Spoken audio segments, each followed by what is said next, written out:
February 1943. Warsaw, General Government. Snow falls gently into places where buildings used to be. It settles into bomb craters and shattered stairwells, softening the edges of destruction without hiding it. The city no longer burns. It is past that stage. Now it exhales, cold, gray, exhausted. The air smells of coal smoke, wet stone, and something older. Resignation. People move carefully, not because of ice, but because memory still remembers where walls once stood. A woman steps through the ruins with a sack over her shoulder. She pauses at an intersection that is no longer an intersection, scanning the space where two streets once crossed. Her boots crunch softly in the snow. She does not rush. Rushing invites mistakes. Mistakes invite questions. Warsaw has learned the cost of questions. The German occupation has not only stripped the city of food and fuel, it has stripped it of continuity. Relief organizations are gone. Official channels severed. Resistance cells exist, but fractured, compartmentalized, isolated by necessity. Survival now depends less on plans and more on improvisation. And improvisation does not leave records.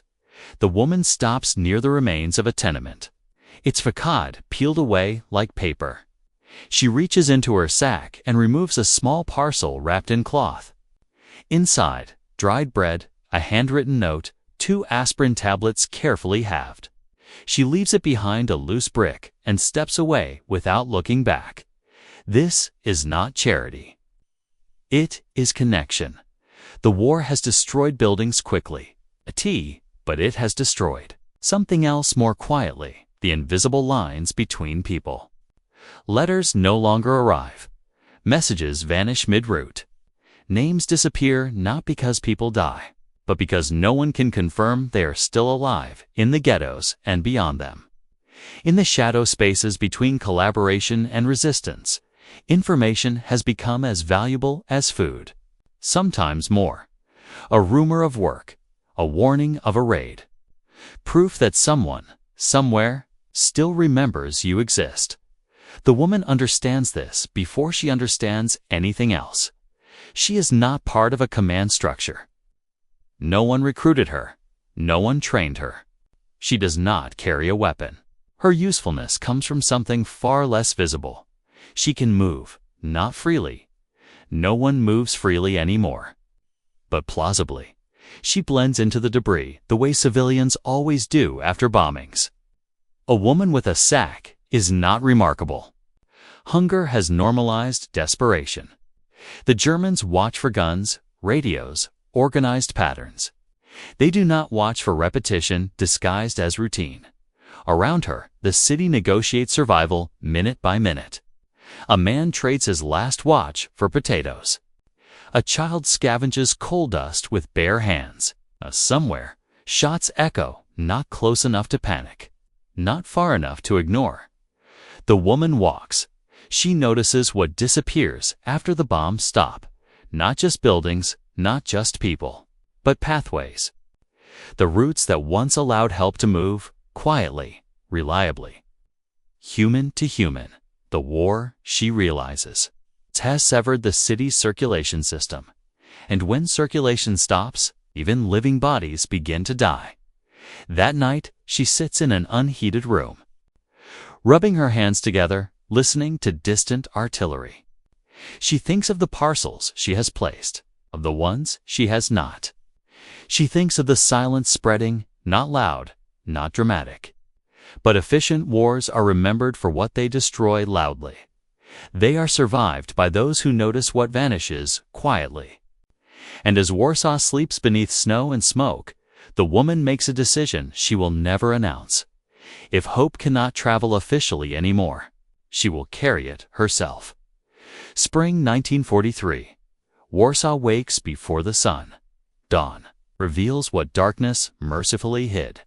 Collapsed roofs, charred beams, staircases leading nowhere. The city has become a puzzle with half its pieces missing, and no one can afford to stop and solve it. The woman moves early. Early movement attracts less attention. She memorizes routes. No map records through courtyards opened by explosions, across planks laid by neighbors. Down stairwells that still hold if you step close to the wall. She carries little, always little. Under her coat, folded notes written in cramped pencil. In her sack, bread, sometimes medicine, sometimes nothing at all except names memorized and waiting to be delivered. She does not ask questions. Questions create weight. She learns which streets are watched and which are simply abandoned, which German patrols are rigid, which are bored. She learns that soldiers look through people when they believe they already understand. What they are seeing? A woman walking alone is not a threat. That assumption saves lives. She moves letters between families cut off by rubble and checkpoints. She carries warnings from resistance fragments that can no longer communicate safely. She memorizes addresses because paper betrays you when searched. Each journey is small. That is how she survives. The danger is not dramatic. It is cumulative. A wrong turn, a pause too long. A knock at the wrong door. She learns to read faces instantly. Fear looks different when it is real. Sometimes she fails. A door does not open. A name receives no answer. She leaves parcels untouched, waiting, hoping. She does not linger. Lingering is dangerous. She walks away, carrying the weight of what she cannot fix, but she keeps moving, while armies measure progress. In kilometers and divisions, she measures it in stairwells climbed, hands reached. Children who eat that night because someone remembered them. Her work does not look like resistance. That is its strength. The Germans understand networks. They break them systematically. Arrest the leaders. Seize the radios. Cut the wires. But what she builds is not a network in their sense. It has no center, no command, no paperwork. It is human memory in motion. Others begin to copy her without knowing her name. Roots emerge, habits form, help travels in fragments. But fragments are enough. One morning, a patrol stops her. The soldier searches her sack, finds bread, shrugs. Hunger is unremarkable now. He waves her on. She does not look back until she is 2 streets away, at night. She returns home with empty hands and a full mind. She replays every step, every glance. Survival is repetition refined. She understands something armies often forget. Power moves loudly. Survival moves quietly. And the quiet movements multiplied. Begin to matter. May 1945.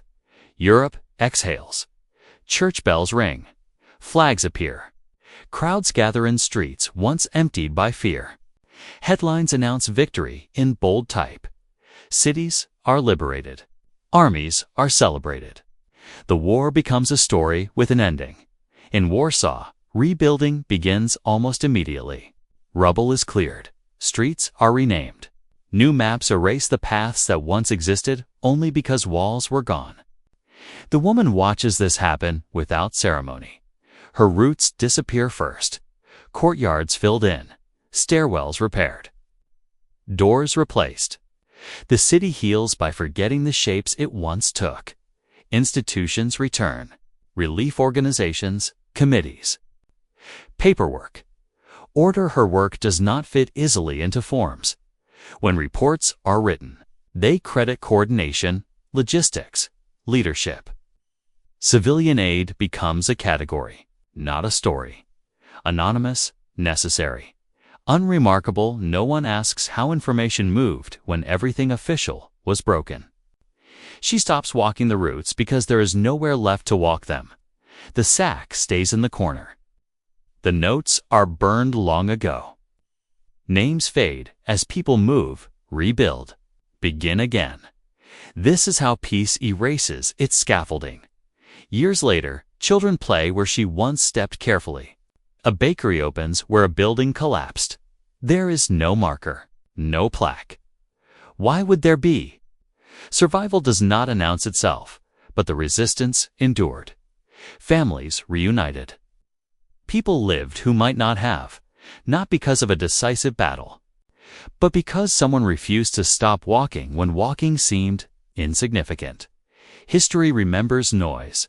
It is carried forward by silence, and somewhere beneath rebuilt streets, the past leaves its quiet question for every generation that measures.